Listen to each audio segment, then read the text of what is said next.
All I'm offering is the truth, nothing more. We don't need to work on conditions, we need only to work on ourselves. The only place we can cure our lack and limitation is in our own mind. Be ye transformed by the renewal of your mind. When we have done it there, we shall find that the world, that is your body, your environment and conditions, will be a mathematical reflection of your inner state of mind. Whatsoever things ye ask for when ye pray, believe that ye have received them and ye shall have them. That is the basis of all successful prayer, whether for the healing of our bodies, for prosperity, success, for achievement, or for material benefits. Once you convince your deeper mind that you have the thing you want, it will proceed immediately to bring it to pass.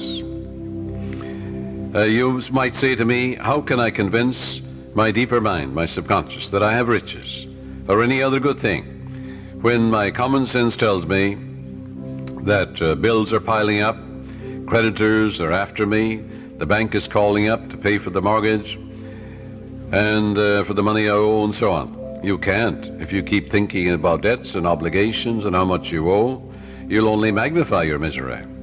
But here is a truth about the laws of your mind. Your deeper mind accepts as a fact whatever you repeat to it in convincing tones, often enough, just the same as you learn to walk. You had a thought pattern, an act, whether it's swimming or walking or playing tennis or golf, and you repeat it over and over again. You knew what you were doing and why you were doing it. You want to learn to walk, you want to learn to dance, you want to learn to swim. So finally your subconscious assimilated the pattern, didn't it? And then you swim automatically and you walk automatically. The same procedure in praying for wealth or anything else. Once your subconscious accepts the statement as a fact, it proceeds to do everything possible to bring riches to you. Now that's the whole purpose of affirmations, so that you convince yourself of the truth of that which you affirm. Then your deeper mind will bring these things to pass.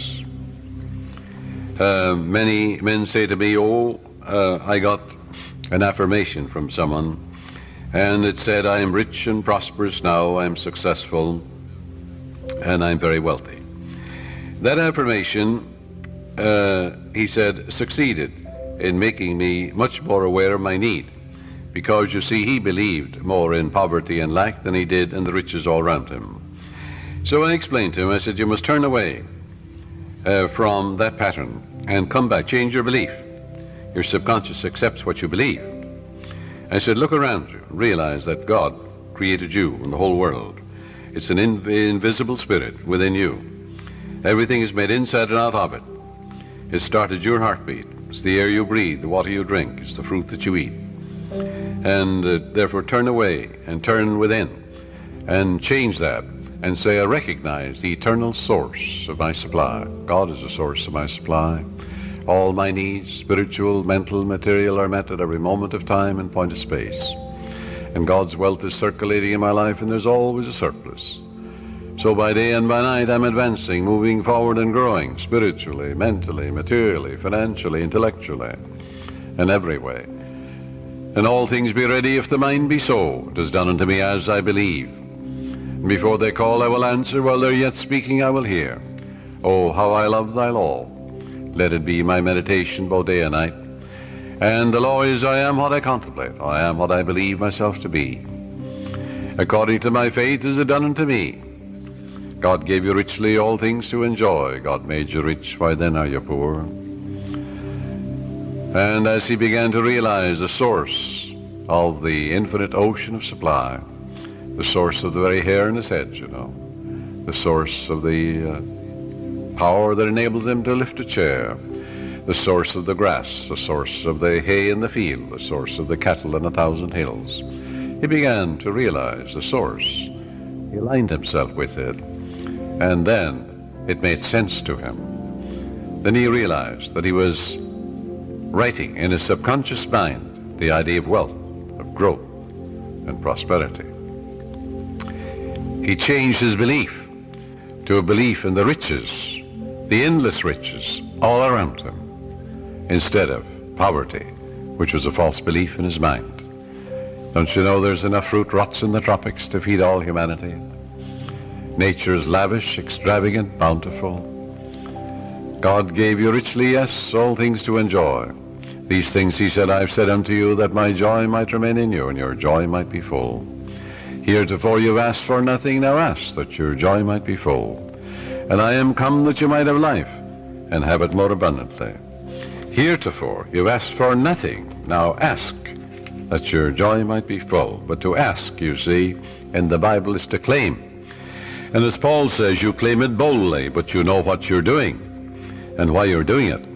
So if you have a lot of debts and obligations, a lot of bills to pay, don't worry about them. Turn to the source, which is endless. Remember the farmer, what he says to you. He says, well, I don't worry about the weeds. The grain is growing, and it will kill all the weeds. That's what the farmer tells you. Likewise, as you focus on your good, on guidance and right action, on the eternal source of your supply, whether it is mental or spiritual or financial you need, there's but one source, not two. And as you turn to it and give thanks for that endless supply, then all the weeds will be killed. Thoughts of lack and limitation will die in you, and God will multiply your good exceedingly. Joy into your life. Pray for joy by claiming it. The joy of the Lord is my strength, the Bible says. Repeat that to yourself, and after a while, you'll be amazed what will happen to your bloodstream and to the general circulation.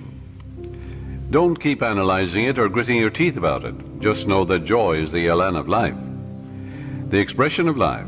Don't work like a horse at it. Use no willpower, no muscle power, no blood vessel power is involved in this mental and spiritual therapeutic technique. Just know and claim that the joy of the Lord is flowing through you now, and wonders will happen as you pray this way. Freedom and peace of mind will be yours as a result. If you have peace of mind, you'll have peace in your pocketbook, in your home, in your relationship with people, for peace is the power at the heart of God. And there is a river, the streams whereof make glad the city of my God. The city of God is your mind, the people who dwell there. Well, you know very well who dwells there. Your thoughts, ideas, images, beliefs, opinions. Make sure they conform to the divine standard. A woman said to me, I was blocked financially. I had reached the point where I had not enough money for food for the children. All I had, she said, was $5. I held it in my hand and said, God will multiply this exceedingly according to his riches and glory. And I am now filled with the riches of the infinite. All my needs are instantaneously met now on all the days of my life. All right, she believed that. It wasn't idle words. You don't gain the ear of God by vain repetitions. No, you must know what you're doing and why you're doing it. You must know that your conscious mind is a pen, and you're writing something, engraving something in your subconscious mind. And whatever you impress your subconscious mind with will be expressed on the screen of space. It'll come forth as form, function, experience, and events, good or bad. So make sure you plant that which is lovely and of good report. She said, I affirmed that all my needs are instantaneously met now in all the days of my life for about a half an hour, and a great sense of peace came over me. I spent the $5 freely for food. The owner of the market asked me if I wanted to work there as a cashier, since the present one had just gotten married and left. I accepted it, and shortly afterwards I married the owner, my boss, and we have experienced and are experiencing all the riches of life. This woman looked to the source. She didn't know how her prayer would be answered, because you never know the workings of the subconscious. She believed in her heart in the blessings of the infinite. Follow. To believe is to live in the state of being it. It also means to be alive to the eternal truths. Her good was magnified and multiplied exceedingly, because the subconscious always magnifies what you give attention to. There is a presence and a power within you, and you can use it, and you can stir up, as Paul says, the gift of God within you. For God is the giver and the gift, and everything has been given to you. And therefore you can tune in and claim guidance, right action, beauty, love, peace, abundance, security. You can say to yourself, well, God's ideas unfold within me, bringing me harmony, health, peace, and joy. If you're in business, you're a professional man, you're an artist, you're an inventor, Just sit down quietly and say, God reveals to me new creative ideas, original, wonderful ideas, which bless humanity in countless ways. And then watch the wonderful ideas come to you. And they will come, because when you call, it answers. Remember what it says in the Bible? Call upon me, I'll answer you. I'll be with you in trouble. I'll set you on high because you have known my name. And the name means the nature. Well, the nature of infinite intelligence is responsiveness. Call, the response comes. Constantly affirm, feel and believe that God multiplies your good exceedingly, and you will be enriched every moment of the day, spiritually, mentally, intellectually, financially, and socially, for there's no end to the glory of man for his daily living. Watch the wonders that will happen as you impress these truths in your subconscious mind. As you listen to this tape, this cassette, let these truths sink into your subconscious, and they will, and they are. And you're engraving them. And the more often you do this, well, the quicker you will impregnate your deeper mind. And you'll experience a glorious future in a financial way, in every way too. Watch your thoughts. Never talk about economic lack and limitation. Never talk about being poor or in want. It is very foolish to talk to your neighbors or relatives about hard times, financial problems, and like matters. Count your blessings. Begin to think prosperous thoughts. Talk about the divine riches present everywhere. Realize that the feeling of wealth produces wealth. When you talk about not having enough to go around, and how little you have, and how you must cut corners and eat the cheapest meat, these thoughts are creative, and you are only impoverishing yourself. Use the money you now have freely. Release it with joy, and realize that God's wealth flows to you in avalanches of abundance. Look up to the source.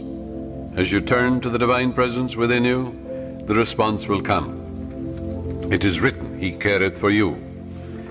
You will find neighbors, strangers, associates adding to your good, and also to your supply of material things. Make it a practice to pray for divine guidance in all your ways, and believe that God, or the Supreme Intelligence, is supplying all your needs according to His riches and glory.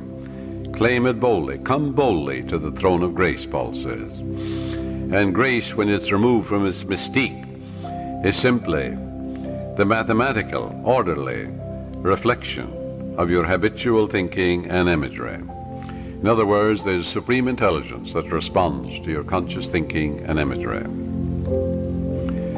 Pray for divine guidance, therefore, in all your ways.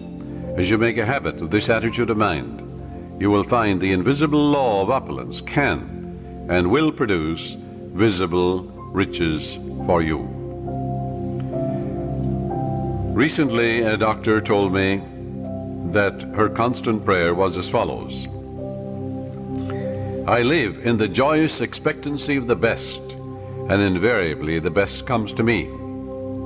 My favorite Bible verse, she said, with which I saturate my mind is, He giveth to all life and breath and all things. That's from the book of Acts, 17th chapter, 25th verse. She has learned that she is not dependent on people for joy, health, success, and happiness or peace of mind. She looks to the living Spirit Almighty within her for promotion, achievement, wealth, success, and happiness. Whosoever trusteth in the Lord, happy is he. That's from the book of Proverbs, 16th chapter, 20th verse.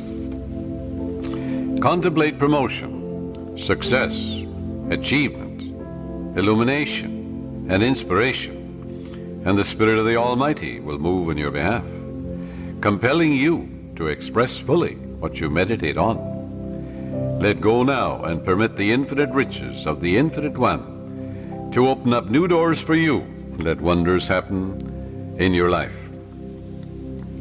In prayer therapy, avoid struggle and strain. Don't try and force things. How could you add power to omnipotence? Can you make a seed grow? You can't. Plant it in the ground. It will grow. The oak is in the acorn. The apple is in the apple seed. The archetype or pattern is there, but you must deposit it in the soil where it dies, undergoes dissolution, bequeaths its energy to another form of itself. Spiritual-minded man, he looks at an acorn, he sees a forest, you know. Yes, that's the way your subconscious works. It magnifies your good exceedingly. So avoid strain, since this attitude is indicative of your unbelief. If you're worrying and fearful and anxious, well, that inhibits your good. That brings about blocks and delays and impediments in your life. What does fear do? That which I greatly feared has come upon me. Reverse it. That which I greatly love comes into my experience. Love is emotional attachment. In your subconscious is all the wisdom and power necessary to solve any problem. Your conscious mind is prone to look at external conditions and tends continually to struggle and to resist. Remember, however, it is the quiet mind that gets things done. Quiet your body periodically. Tell it to be still and relax. It has to obey you. Your body moves as moved upon. Your body acts as acted upon. Your body has no self-conscious intelligence, no volition, no will. It moves as moved upon. You can play a melody of God on your body. When your conscious mind is quiet and receptive, the wisdom of your subconscious rises to the surface mind, and you receive your solution. A beauty parlor operator told me that the secret of her success was that every morning prior to opening her beauty salon, she had a quiet period in which she affirms, God's peace fills my soul, and God's love saturates my whole being. God guides, prospers, and inspires me. I am illumined from on high, and His healing love flows from me to all my clients. Divine love comes in my door. Divine love goes out of my door. All those who come into my salon are blessed, healed, and inspired. The infinite healing presence saturates the whole place. This is the day the Lord hath made, and I rejoice and give thanks for the countless blessings which come to my clients and to myself. She had this prayer written out on a card and reiterates these truths every morning. At night she gives thanks for all her clients, claiming that they are guided, prospered, happy, and harmonious, and that God and His love flow through each one, filling up all the empty vessels in her life. She stated to me that following this prayer technique pattern, at the end of 3 months she had far more clients than she could handle, had to hire 3 additional operators. She had discovered the riches of effective prayer and is prospering beyond her fondest dreams. The sales manager told me that he had been fired because of excessive drinking on the job and because of being involved with one of the secretaries in the office. He was very distressed, dejected, and worried about his wife, his income, and his future. In talking with his wife later, I discovered that she was a chronic nagger and had tried unsuccessfully to dominate and control her husband.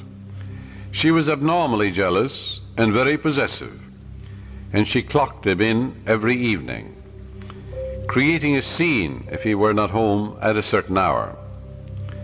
He was emotionally and spiritually immature and did not handle the matter at all constructively.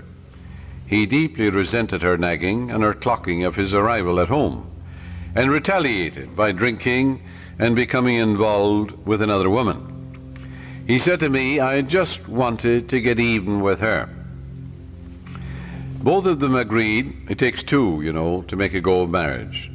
It takes 2 to prosper. If a husband and wife will agree in prosperity and success, agreement means harmony, they will prosper. They'll have all the money they need to do what they want to do when they want to do it. And when you have all the wealth you need to do what you want to do when you want to do it, you're as rich as Croesus. Both of them agreed to start a prayer process night and morning, realizing that as they prayed for each other, There could not possibly be any bitterness, hostility, or resentment, as divine love casts out everything unlike itself. And it does.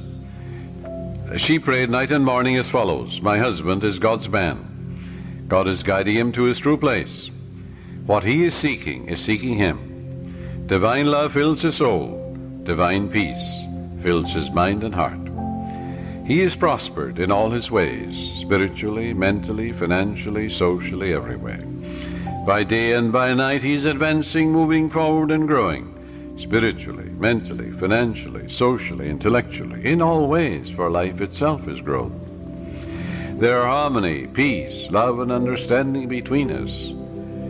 It is divine right action and divine peace operating in our lives. And he prayed for his wife night and morning as follows: my wife is God's child. She's the daughter of the infinite, a child of eternity. Divine love fills her soul, and it is written, he careth for her. Divine love, peace, harmony, and joy flow through her at all times.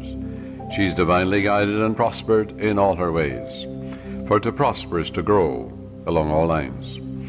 There are harmony, peace, love, and understanding between us. I salute the divinity in her, and she salutes the divinity in me.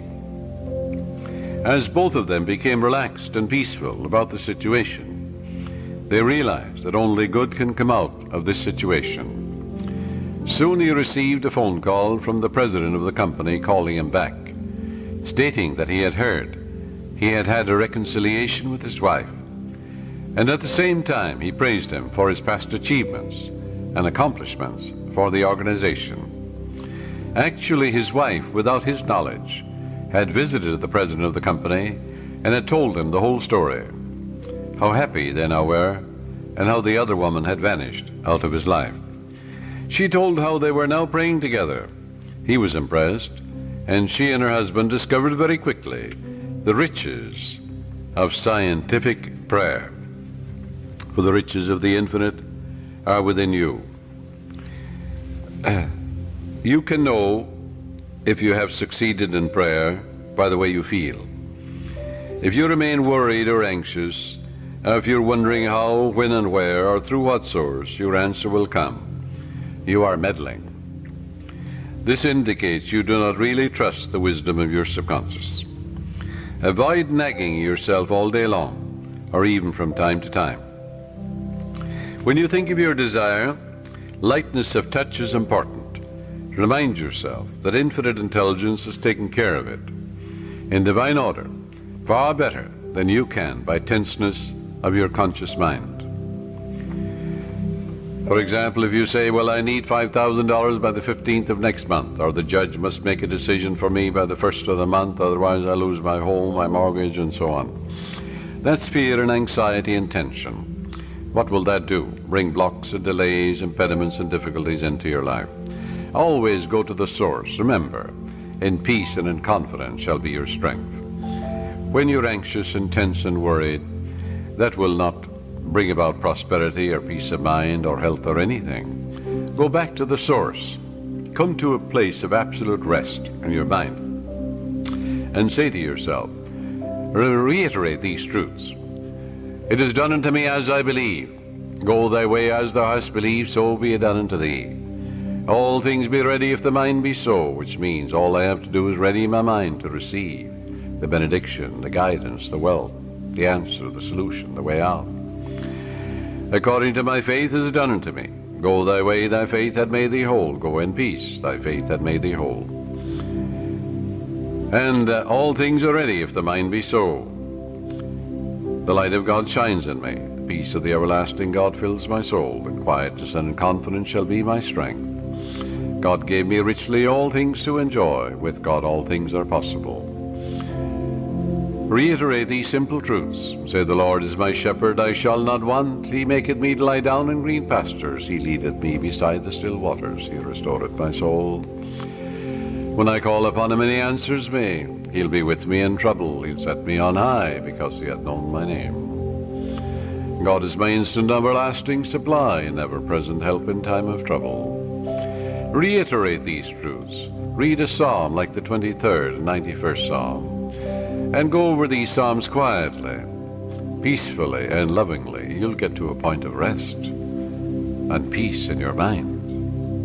And you realize that God is never late, that God is your instant and everlasting supply, guiding and directing you, revealing to you everything you need to know, opening up the door for you, revealing to you the solution.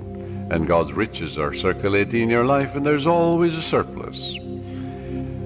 Then, when you act that attitude of mind, the way will open up, the dawn will appear, and the shadows will flee away. But you won't get an answer by worry and fear and tension and anxiety. This will only attract more lack, more difficulties. So reverse it. Go back to the source. Reiterate the truths you know. Dwell upon the truths of God, such as God is absolute peace, absolute harmony, boundless wisdom, infinite intelligence, the ever-living one, the all-wise one, the all-knowing one, the self-renewing one, knows all and sees all, the source of all blessings. That will quiet your mind. That will give you peace. And when the mind at peace always gets the answer, for in quietness and in confidence shall be your strength. And God knows only the answer. So learn to let go and relax. Do not give power to the externals or conditions. Give power and allegiance to the infinite presence and power within you. The swimming instructor tells you that you can float on the water, which will support you if you remain quiet, still, and at peace. But if you get nervous, tense, fearful, you will sink. When you are seeking wealth, prosperity, success, or a spiritual healing, or anything, feel that you're immersed in the holy omnipresence. You know, like you feel you're in the ocean or in a swimming pool. And realize the golden river of life, love, truth, and beauty are flowing through you now, transforming your whole being into the pattern of harmony, love, peace, and abundance. Feel yourself swimming in the great ocean of life. That sense of oneness will restore you, for he restoreth my soul. The following meditation will bring many wonderful things into your life. Listen to it and say, these truths are sinking into my subconscious mind. I picture them going from my conscious to my subconscious, like seeds I'm depositing in the soil. I know that I'm old-fashioned and create my own destiny. My fate is in the infinite being which created all things, and my faith in God is my fortune. This means an abiding faith in all things good. I live in the joyous expectancy of the best, and only the best comes to me. I know the harvest I will reap in the future, because all my thoughts are God's thoughts, and the power of God is with my thoughts of good. My thoughts are the seeds of goodness, truth, beauty, and abundance. I now place my thoughts of love, peace, joy, success, abundance, security, and goodwill in the garden of my mind. This is God's garden. The glory and beauty of God will be expressed in my life, and I will know it. My garden will yield an abundant harvest. From this moment forward, I express life, love, and truth. I am radiantly happy and prosperous in all my ways. And God multiplies my good exceedingly. To prosper means to succeed, to thrive, to turn out well. In other words, when you are prospering, you're expanding, growing spiritually, mentally, financially, socially, and intellectually. Never be envious or jealous of another person's wealth or promotion or their diamonds or jewels, for that would impoverish you. That would attract lack and limitation to you. Rejoice in their success, in their prosperity, in their wealth, and wish for them greater riches, because what you wish for the other, you're wishing for yourself, for you're the only thinker. What you think about the other, you're creating in your own mind and body and experience, and also in your pocketbook. This is why you rejoice in the success and the prosperity and the millions that others have. In order to truly prosper, it is necessary that you become a channel through which the life principle flows freely, harmoniously, joyously, and lovingly. I suggest that you establish a definite method of working and thinking, that you practice it regularly and systematically every day. One young man who consulted me had experienced a poverty complex for many years, had received no answers to his prayer. He had prayed for prosperity, but the fear of poverty continuously weighed on his mind. And naturally, he attracted more lack and limitation than prosperity. The subconscious mind accepts the dominant of two ideas.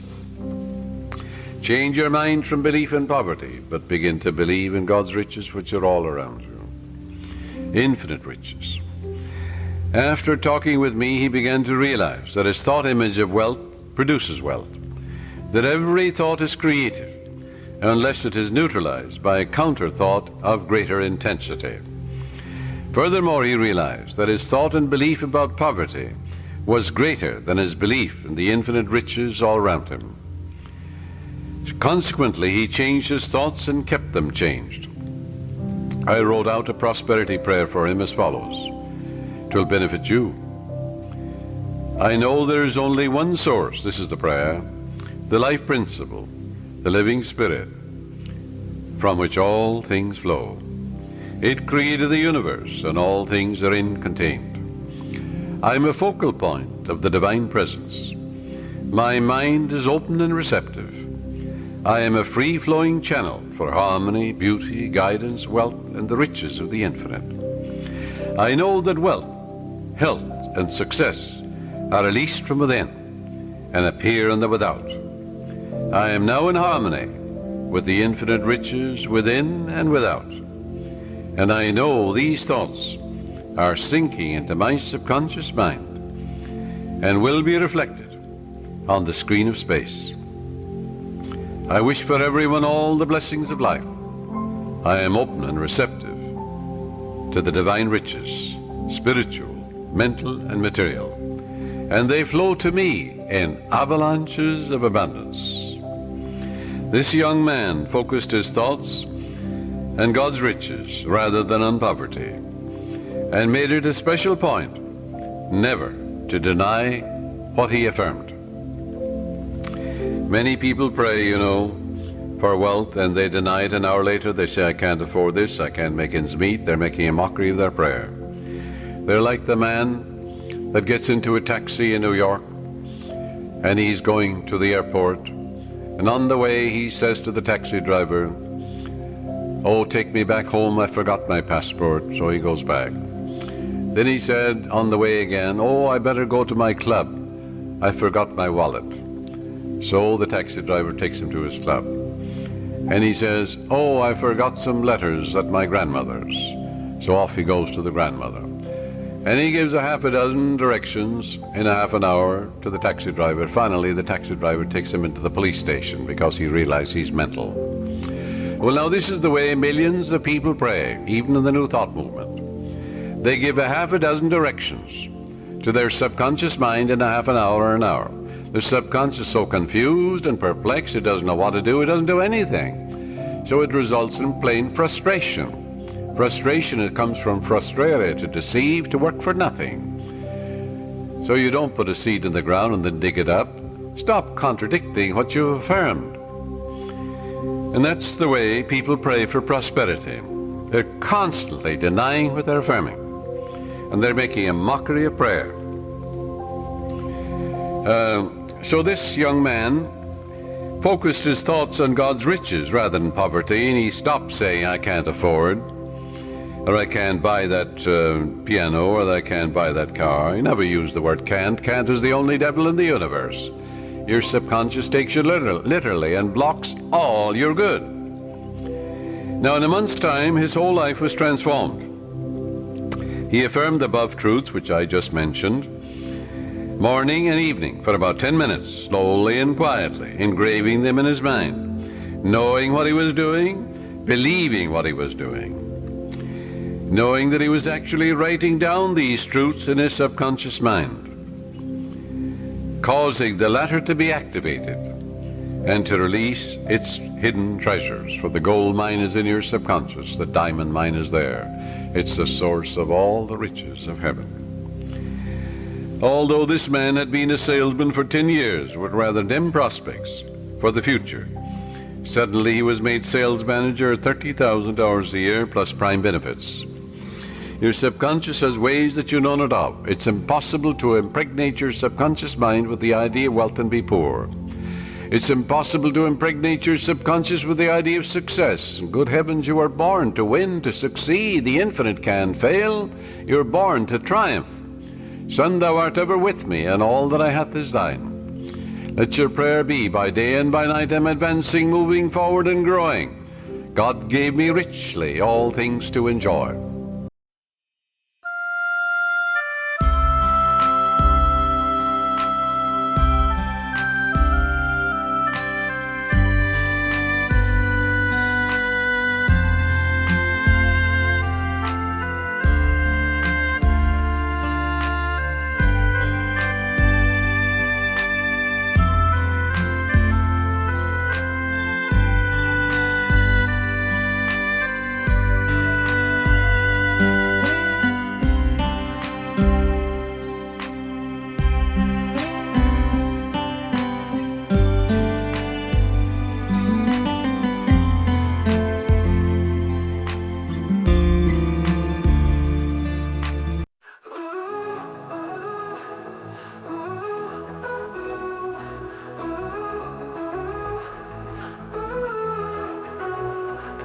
Shadows in the alley, whispers down the street, neon signs and broken dreams, empty hearts, mechanical beat.